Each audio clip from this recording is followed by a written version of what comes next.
الحمد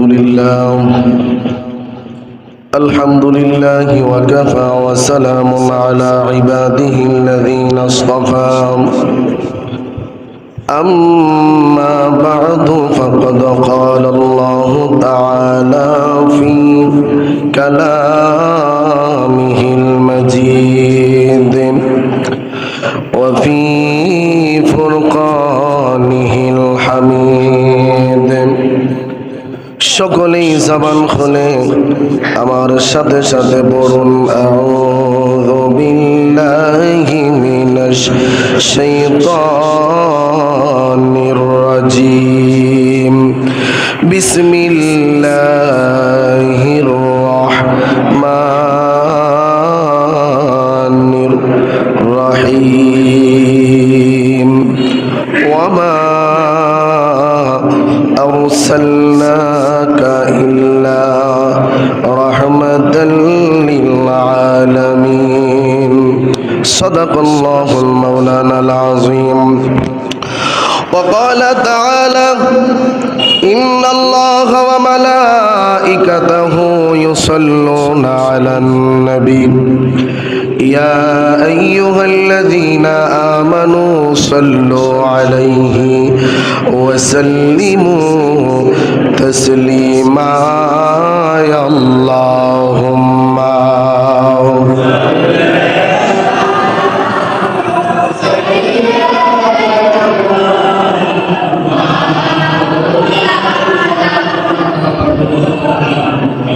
أدعو على سيد مولانا এ দুনিয়া পড়ে থাকবে আমরা একদিন থাকব না সবাই মোদের বলে যাবে নবী গো আমাদের ভুলিলেন না আল্লাহুম্মা সাল্লি আলা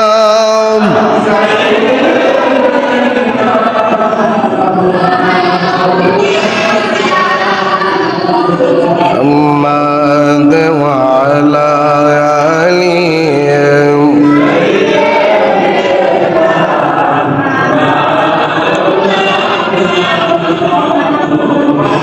লা ইলাহা জোরে লা ইলাহা লা ইলাহা লা ইলাহা লা ইলাহা ইল্লাল্লাহ লা ইলাহা লা ইলাহা ইল্লাল্লাহ লা ইলাহা লা ইলাহা লা ইলাহা ইল্লাল্লাহ মুহাম্মাদুর রাসূলুল্লাহ সাল্লাল্লাহু তাআলা আলাইহি ওয়াসাল্লাম আল্লাহুম্মা সাল্লি ওয়া সাল্লিম ওয়া বারিক আলাইহি। দজনগর বাদানবাড়ি শাহী জামে মসজিদের উদ্যোগে পবিত্র ঈদে মিলাদুন নবী সাল্লাল্লাহু আলাইহি সাল্লাম উদযাপন উপলক্ষে আজকের এই ওয়াজ ও দোয়ার মাহফিলের সম্মানিত সভাপতি মণ্ডলী, সম্মানিত সহ সভাপতি মণ্ডলী, সম্মানিত উলামায়ে কেরাম, আজকের মাহফিলের যারা সার্বিক ব্যবস্থাপনা করেছেন এবং আজকের মাহফিলের যিনি আহ্বায়ক মাওলানা আকমল হুসাইন গুলজার রেজভী সুন্নি আল কাদরি সাহেব সহ মুরব্বিয়ানে আইজাম, যুবক ভাইরা, পর্দার আড়াল থেকে শুনতে পাচ্ছেন আমার মা ও বোনেরা, সকলের খেদমতে আমার পক্ষ থেকে সালাম, আসসালামু আলাইকুম ওয়া রাহমাতুল্লাহ।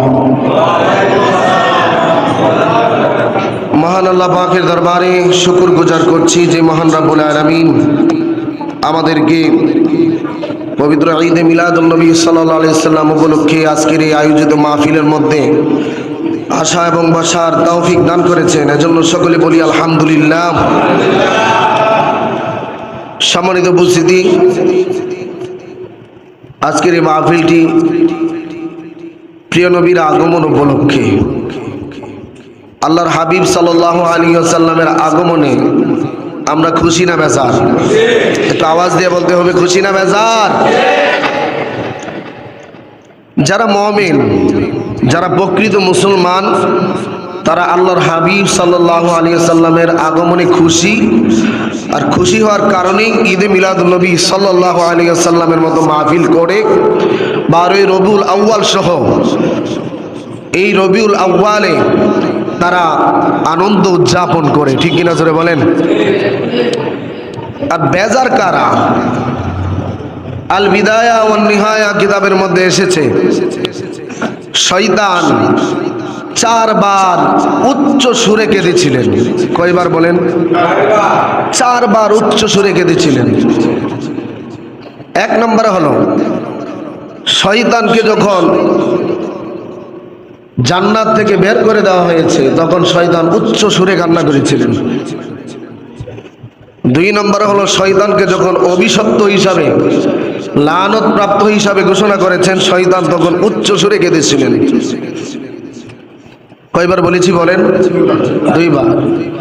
3 নম্বর হলো, যখন আমার পেয়ারা নবী, রহমতের নবী দুনিয়ার জমিনের মধ্যে আগমন করেছে তখন শয়তান উচ্চ সুরে কান্না করেছিল। আল্লাহু আকবার জোরে বলবেন না? 4 নম্বরে হলো, সূরাতুল ফাতিহা যখন নাজিল হয়েছে তখন শয়তান উচ্চ সুরে কান্না করেছিল। এ সম্পর্কে বিস্তারিত আলোচনা করতে গেলে অনেক লম্বা হয়ে যাবে, আমি ওদিকে যাচ্ছি না। তো এই জন্য বোঝা যায়, যারা আল্লাহর হাবিব সাল্লাল্লাহু আলাইহি ওয়াসাল্লামের আগমনে খুশি তারাই প্রকৃত মুসলমান, তারাই প্রকৃত মুমিন, তারাই আল্লাহর হাবিবের অনুসারী। আর যারা আল্লাহর হাবিব সাল্লাল্লাহু আলাইহি ওয়াসাল্লামের আগমন উপলক্ষে মিলাদুন নবী মাহফিল সহ আমরা আনন্দ উদযাপন করি, এর বিরুদ্ধে ফতোয়া দেই, অর্থাৎ বোঝা যায় আল্লাহর হাবিব সাল্লাল্লাহু আলাইহি ওয়াসাল্লামের আগমনে তারা খুশি না, বেজার। বেজার হইলে মানুষ কান্না করে না, হাসি পাইলে কান্না করে? বেজার হইলে কান্না করে না। তাইলে তারা কি, কার অনুসারী বলেন? আপনারা ফতোয়া দেন, এটা আমার কথা নাকি আল বিদায়া ওয়ান নিহায়ার কথা? প্রিয় ভাইরা আমার, আল্লাহর হাবিব সাল্লাল্লাহু আলাইহি ওয়াসাল্লাম এমন একজন নবী, পৃথিবীর জমিনের মধ্যে আমার নবীর চাইতে অন্য কোন সম্মানী ব্যক্তি দুনিয়ার জমিনের মধ্যে আসে নাই। আল্লাহর পরে সৃষ্টি জগতের মধ্যে যার সবচেয়ে বেশি মর্যাদা তিনি হলেন আমার নবী, পেয়ারা নবী, রহমতের নবী, এমন একজন নবী যাকে যদি আপনি জাজ করতে চান আমার নবী একজন নবী হিসাবে কেমন ছিলেন, আমার নবী পেয়ারা নবী, রহমতের নবী, নবী হিসাবে ছিলেন শ্রেষ্ঠ। জোরে বলুন সুবহানাল্লাহ। আমার নবী ছিলেন সাইয়্যিদুল মুরসালিন, সমস্ত নবীদের সরদার। আল্লাহু আকবার জোরে বলেন। আমার নবীর জ্ঞানের দিকে যদি আপনি খেয়াল করেন, আমার নবীর জ্ঞান কেমন ছিলেন, পৃথিবীর জমিনের মধ্যে আমার নবীর চাইতে অন্য কোনো ব্যক্তির জ্ঞান বেশি ছিলেন না। প্রিয় ভাইয়েরা আমার, হাদিসের মধ্যে এসেছে, পেয়ারা নবী, রহমতের নবী বলেন, উতিতুম মিনাল আউয়ালিনা ওয়াল আখিরিন। আল্লাহ রাব্বুল আলামিন আমার নবীকে এমন জ্ঞান দান করেছেন পৃথিবীর শুরু থেকে শেষ পর্যন্ত, অর্থাৎ উতিতুম মিনাল আউয়ালিনা ওয়াল আখিরিন, আউয়াল এবং আখিরের, পৃথিবীর জমিনের শেষের যে জ্ঞান আছে সমস্ত জ্ঞান আল্লাহ রাব্বুল আলামিন আমার নবীকে দান করেছেন। তাহলে আমার নবীর মতো জ্ঞানী কেউ ছিলেন বলেন? প্রিয় ভাইয়েরা আমার, গভীর মনোযোগ। আপনি যদি একজন ব্যবসায়ীর কথা খেয়াল করেন, আমার নবী ব্যবসায়ী হিসাবেও সেরা ছিলেন। আপনি যদি একজন বাবা হিসাবে আমার নবীকে জাজ করেন, আমার নবী একজন বাবা হিসাবেও সেরা ছিলেন। আপনি যদি যেই কোনো প্ল্যাটফর্মে আমার নবীকে নিয়ে আপনি রিসার্চ করেন, প্রত্যেকটা প্ল্যাটফর্মে আমার নবী সেরা ছিলেন, 2 নম্বর ছিলেন না। আমার নবী প্রথম স্থান। সুবহানাল্লাহ জোরে বলে। এখন বলতে পারেন হুজুর আমার নবী দেখতে কেমন ছিলেন? দেখতেও সমস্ত নবীর চাইতে আমার নবী সবচেয়ে সুন্দর ছিলেন। সুবহানাল্লাহ জোরে বলবেন না?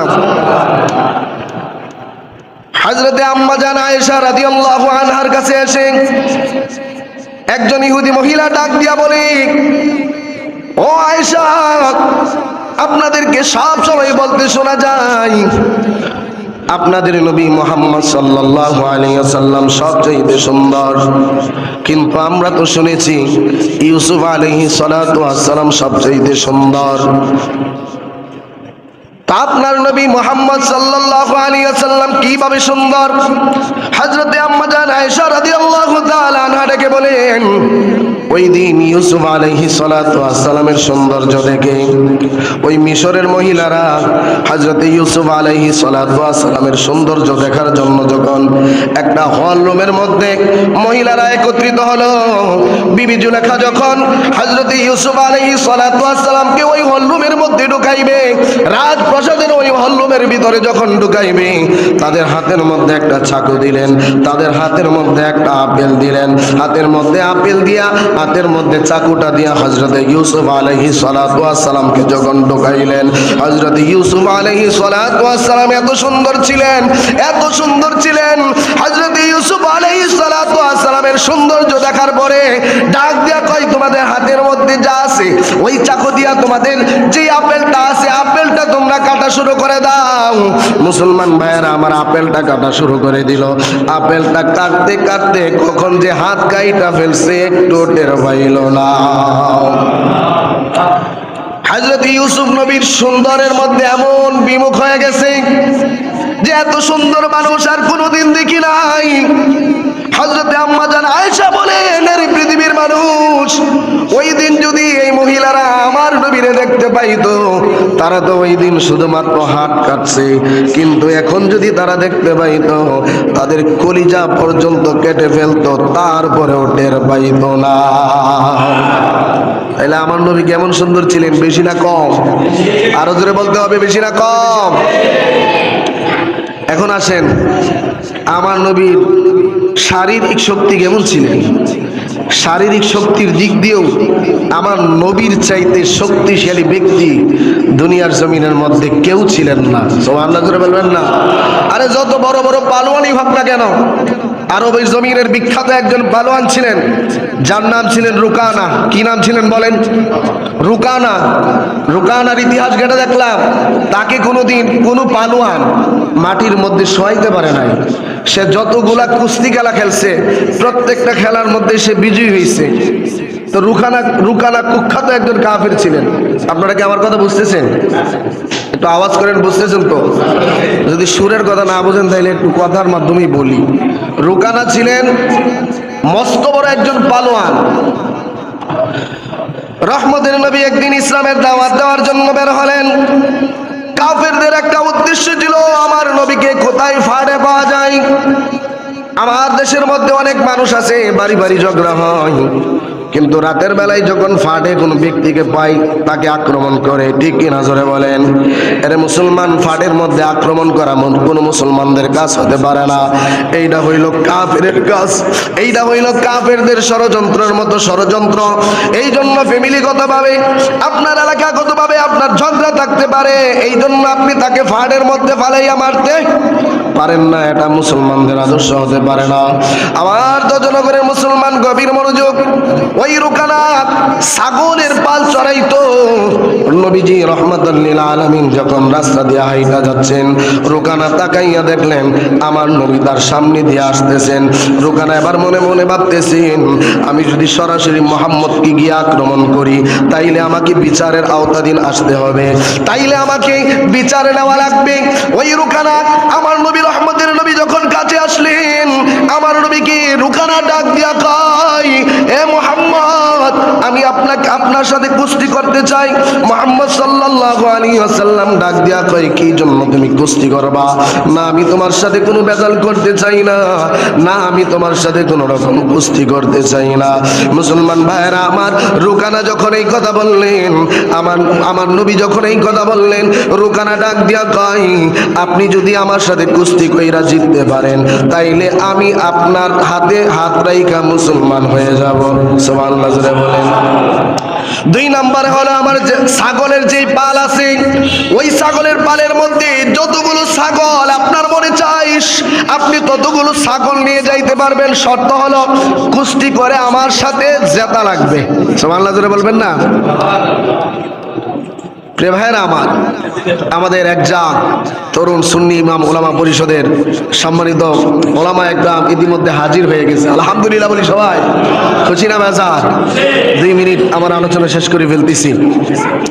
আমি কি একটু বাড়াবো? কথা বুঝতেছি? ভিতরের সাউন্ডটা কিন্তু ভবিষ্যতে ঠিক করতে হইব। বাইরের সাউন্ড ওকে আছে, ভিতরে বক্তার গানের মধ্যে আওয়াজ একটু কম আসে, আর শ্রোতার গানের মধ্যে আওয়াজটা একটু কম আসে। তো এই জন্য যারা প্রফেশনাল বক্তা তারা চাইলেও সুর দিয়া, কারণ ওই যে আমার বন্ধু শামসুল আলম হুসাইনি মাহফিলের মধ্যে লাগাই দিলে 4 ঘন্টা ওয়াজ করে ভাড়াইলাম, বুঝছেন নাকি? তো এই জন্য এরই আইসা আমি দেখছি কথা কইতেছি, তাহলে আমি তো এর তুলনা নগণ্য। যাই হোক, 2 মিনিটের ভিতরে আলোচনা আমি শেষ করে ফেলতেছি। আমার নবীকে যখন রুকানা রেখে বললেন, ইয়া রাসূল মুহাম্মদ, আপনি যদি আমার সাথে কুস্তি করে আপনি আমার সাথে যদি বিজয় হয়ে যান তাইলে আমি আপনার হাতে হাত রেখে মুসলমান হয়ে যাব। 2 নম্বরে হলো আমার এই ছাগলের পাল থেকে যতগুলো ছাগল মনে চায় আপনি নিয়ে যাইতে পারবেন। আমার নবী মনে মনে ভাবতেছেন, হাই রে, আমি তো সুযোগ পাইছি, আমি যদি তার সাথে কুস্তি কইরা লড়াই কইরা আমি জিততে পারি তাইলে আমার হাতে হাত রেখে মুসলমান হয়ে যাবে।